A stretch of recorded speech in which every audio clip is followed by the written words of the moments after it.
विद्यार्थी मित्रांनो नमस्कार. इग्नाइट अकॅडमीच्या ऑनलाईन प्लॅटफॉर्मवर आपणा सर्वांचं अगदी मनपूर्वक स्वागत. सरळ सेवेचा अभ्यास करणाऱ्या विद्यार्थ्यांच्या दृष्टीने अत्यंत आनंदाची आणि महत्त्वाची बातमी अपडेट देण्यासाठी आजचा हा व्हिडिओ आहे.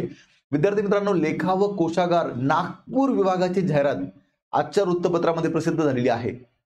मागच्या काही दिवसांपूर्वी पुणे विभागाची जाहिरात आली होती. तेव्हाच त्याच व्हिडिओमध्ये मी सांगितलं होतं की पुढच्या 5 ते 7 दिवसांमध्ये बाकीच्याही विभागांच्या जाहिराती येतील. आणि विद्यार्थी मित्रांनो, आजच्या वृत्तपत्रामध्ये नागपूर विभागाची जाहिरात ही आलेली आहे, हे लक्षात घ्या. मग विद्यार्थी मित्रांनो, यानंतर बाकीचे राहिलेले जे प्रशासकीय विभाग आहेत, मग त्यामध्ये छत्रपती संभाजीनगर असेल, नाशिक असेल, कोकण असेल किंवा अमरावती असेल, या विभागांच्या सुद्धा जाहिराती पुढच्या 5 ते 6 दिवसांमध्ये येण्याची दाट शक्यता आहे. तेव्हा अभ्यासामध्ये कुठल्याही प्रकारे खंड पाडू नका, अभ्यास जोरदार चालू ठेवा. आजच्या व्हिडिओमध्ये आपण ही संपूर्ण जाहिरात समजून घेणार आहोत. अर्थात त्यामध्ये मग एकूण पदं किती आहेत, पगार किती असणार आहे, आरक्षणानुसार पदं कशी कशी आहेत, यासाठी वयोमर्यादा, शैक्षणिक पात्रता आणि विद्यार्थी मित्रांनो परीक्षेचे स्वरूप, ही संपूर्ण माहिती आजच्या व्हिडिओमध्ये. त्यासाठी पुढची 7 ते 8 मिनिटे व्हिडिओ पूर्ण बघा. या ठिकाणी बघा ही जाहिरात आहे. यामध्ये एकूण जागा आणि पगार बघा किती आहे. तर बघा, महाराष्ट्र शासन वित्त विभाग, लेखा व कोशागार विभाग आहे. नागपूर विभागाची जाहिरात आहे. त्यामध्ये मग वर्धा, भंडारा, गोंदिया, गडचिरोली, चंद्रपूर कार्यालयातील कनिष्ठ लेखापाल पदाचं नाव काय आहे? कनिष्ठ लेखापाल, गट क मधलं हे पद आहे. आता विद्यार्थ्यांच्या मनामध्ये प्रश्न असतो की सर, ही नागपूर विभागाची जाहिरात आहे, मग फक्त नागपूर विभागातलेच मुलं फॉर्म भरू शकतात का? तर असं नाही. फॉर्म महाराष्ट्रातला कुठलाही विद्यार्थी भरू शकतो, पण जाहिरात मात्र ही कुठली आहे? नागपूर विभागातली आहे, हे लक्षात घ्या. मग आता यामध्ये बघा, गट क मधलं कनिष्ठ लेखापाल हे पद आहे आणि या पदासाठी एकूण जागा किती आहेत? तर नागपूर विभागामध्ये एकूण जागा आहेत विद्यार्थी मित्रांनो 56 जागा आहेत, 56 जागा आहेत, हे लक्षात घ्या.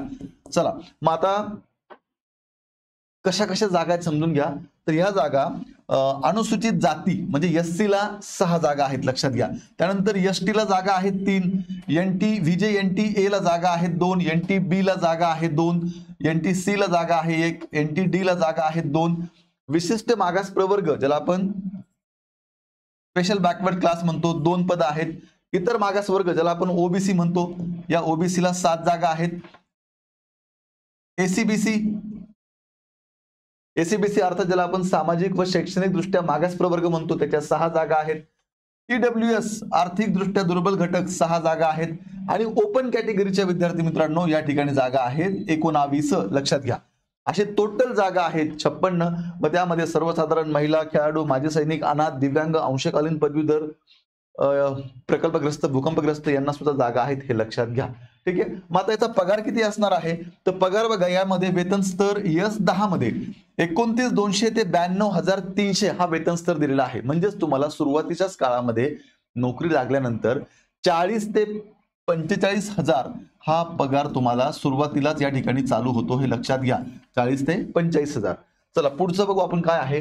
जागा वाढणार आहेत का? तर यांनी जाहिरातीमध्ये स्पष्टपणे नमूद केलेलं आहे की भरावयाच्या उपरोक्त संवर्ग पदांच्या सामाजिक व समांतर आरक्षणात तसेच वर नमूद केलेल्या पदसंख्येत व आरक्षणामध्ये बदल होण्याची शक्यता आहे. म्हणजेच या जागेमध्ये वाढ सुद्धा होऊ शकते, आरक्षणामध्ये बदल होऊ शकतो, असं या ठिकाणी सांगितलेलं आहे. फॉर्म आपल्याला कधी भरायचा आहे? तर फॉर्म भरायचा आहे 10 तारखेपासून, अर्थात 10 जानेवारी 2025 पासून ते 9 फेब्रुवारी 2025 पर्यंत आपल्याला फॉर्म भरायचा आहे. आणि हे फॉर्म भरण्याची प्रक्रिया कुठे असणार आहे, ही संपूर्ण जाहिरात तुम्हाला कुठे बघायला मिळणार आहे? तर त्याची वेबसाईट त्यांनी दिलेली आहे बघा, महाकोश.महाराष्ट्र.gov.in अर्थात महाकोश.महाराष्ट्र.government.in या वेबसाईटवर तुम्हाला संपूर्ण सूचना, जाहिरात, फॉर्म भरण्याची प्रक्रिया इथेच करायची आहे, हे लक्षात घ्या. पण संपूर्ण जाहिरात कधी बघायला मिळेल? तर 10 जानेवारीला. फॉर्म पण त्याच दिवसापासून सुटणार आहे, हे लक्षात घ्या. ही संक्षिप्त जाहिरात जी आहे ती वृत्तपत्रामध्ये आजच्या आलेली आहे. पुढे शैक्षणिक अर्हता व वयोमर्यादा. आता ही गोष्ट व्यवस्थित समजून घ्या. या ठिकाणी कोण फॉर्म भरू शकतो? तर लक्षात घ्या, शैक्षणिक अर्हता सांगितलेली आहे. कोणत्याही शाखेतील पदवी, तुमच्याकडे any graduate can apply.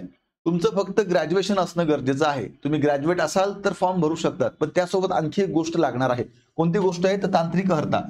Marathi, या ठिकाणी मराठी आणि इंग्लिश काय सांगितले बघा, मराठी टंकलेखन किमान 30 शब्द प्रति मिनिट किंवा इंग्रजी टंकलेखन 40 शब्द प्रति मिनिट, वेग मर्यादेचे शासकीय वाणिज्य प्रमाणपत्र. म्हणजेच तुमचं मराठी 30 झालेलं असलं पाहिजे किंवा इंग्रजी 40 असेल तरी चालणार आहे. दोन पैकी काहीतरी एक तुमच्याकडे असणं गरजेचं आहे. एकतर मराठी टायपिंग किंवा इंग्रजी टायपिंग हे इथे स्पष्टपणे सांगितलेलं आहे. मग शैक्षणिक पात्रता काय आहे? तर ग्रॅज्युएशन आणि टायपिंग, एकतर मराठी किंवा इंग्रजी. चला मग आता पुढचा मुद्दा काय आहे? तर वयोमर्यादा. यांनी बघा काय सांगितलंय, 19 वर्षापासून ते 38 वर्षापर्यंत ओपन कॅटेगरी सांगितलेली आहे. आणि मागासवर्गीय व्यक्तींसाठी 43 वर्ष, दिव्यांग व अनाथ व्यक्तींसाठी वयोमर्यादा 45 वर्षापर्यंत शिथिलक्षम राहील. बघा समजून घ्या, इथे या ठिकाणी ओपन कॅटेगरीत 19 ते 38, ओपन सोडून तुम्ही समजा ओबीसी असाल, एससी असाल, एसटी असाल, तर इथे सांगितलेलं आहे 19 पासून ते 43 वर्षापर्यंत. बघा, आणि दिव्यांग असाल, अनाथ असाल तर मात्र तुमचं आहे 45. ठीक आहे, चला हे सगळ्यांचं लक्षात आलं. पुढे परीक्षा शुल्क किती फी भरायची आहे? आता हा खरं तर एक वादाचा मुद्दा आहे. गेली अनेक दिवस याच्यावरती वेगवेगळ्या व्हिडिओच्या माध्यमातून वेगवेगळ्या विद्यार्थी संघटना असतील, विद्यार्थ्यांचे वेगवेगळे ग्रुप्स असतील, अनेकदा यांनी तक्रार केलेली आहे की ही फी भरणं आम्हाला परवडत नाही. पण आता त्याला सध्या तरी आपल्याकडे काही पर्याय नाही. त्यांनी पुन्हा एकदा या ठिकाणी फी सांगितलेली आहे. ओपन कॅटेगरीसाठी 1000 रुपये फी आहे आणि ओपन सोडून बाकी सगळ्यांना 900 रुपये फी आहे. माजी सैनिक यांना फी भरण्याची आवश्यकता नाही. त्यांची फी काय असणार आहे? माफ असणार आहे, हे लक्षात घ्या. चला पुढे बघा काय म्हटलंय. प्रस्तुत जाहिरात ही परीक्षेसंदर्भातील संक्षिप्त जाहिरात असून अर्ज स्वीकारण्याची पद्धत, आवश्यक अर्हता, आरक्षण, वयोमर्यादा, परीक्षेचे स्वरूप, परीक्षा सूचना, परीक्षा शुल्क, निवडीची सर्वसाधारण प्रक्रिया याबाबतची सविस्तर तपशील 10 जानेवारी 2025 ला mahakosh.maharashtra.government.in या वेबसाईटवरती सर्वसाधारण सूचना उपलब्ध करून देण्यात येणार आहेत, असे या ठिकाणी सांगितलेलं आहे, जे मगाशी मी तुम्हाला सांगितलं. आता हे सगळं सांगत असताना टायपिंग मधून सूट कोणाला आहे? तर अनाथ विद्यार्थी असतील किंवा माजी सैनिक असतील यांना मात्र टायपिंग मधून सूट सुद्धा मिळणार आहे, हे लक्षात घ्या. ठीक आहे, चला पुढे. मग आता परीक्षा नेमकी आपली कशी असणार आहे? परीक्षेत अभ्यासक्रम काय असणार आहे? परीक्षेचं स्वरूप कसं आहे ते समजून घ्या. या ठिकाणी बघा, यामध्ये तुम्हाला 100 प्रश्न असणार आहेत 200 मार्कांसाठी, हे लक्षात घ्या. मग 100 प्रश्नांचं वर्गीकरण कसं आहे? तर या ठिकाणी मराठी व्याकरण तुम्हाला 25 प्रश्न असतील, इंग्रजी व्याकरणाचे 25 प्रश्न असतील, सामान्य ज्ञानचे तुम्हाला 25 प्रश्न असतील आणि बौद्धिक चाचणीचे तुम्हाला 25 प्रश्न असतील. अशा टोटल 100 प्रश्न 200 मार्कांसाठी आहेत.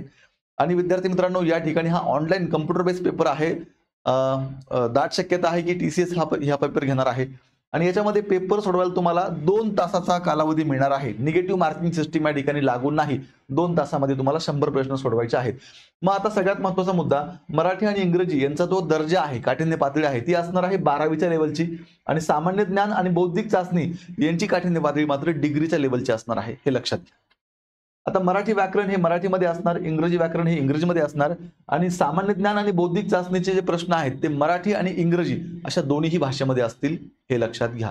तर विद्यार्थी मित्रांनो, या संदर्भातलं डिटेल्स व्हिडिओ जे आहे, मग नेमकं मराठी व्याकरणामध्ये अभ्यासक्रम काय असेल, इंग्रजीमध्ये काय असेल, सामान्य ज्ञानमध्ये कोणते कोणते विषय असणार आहेत, बौद्धिक चाचणी काय असणार आहेत, या संपूर्ण याची लेखा व कोशागारची जी जाहिरात आहे याच्यावरती आपण एक सिरीज घेणार आहोत.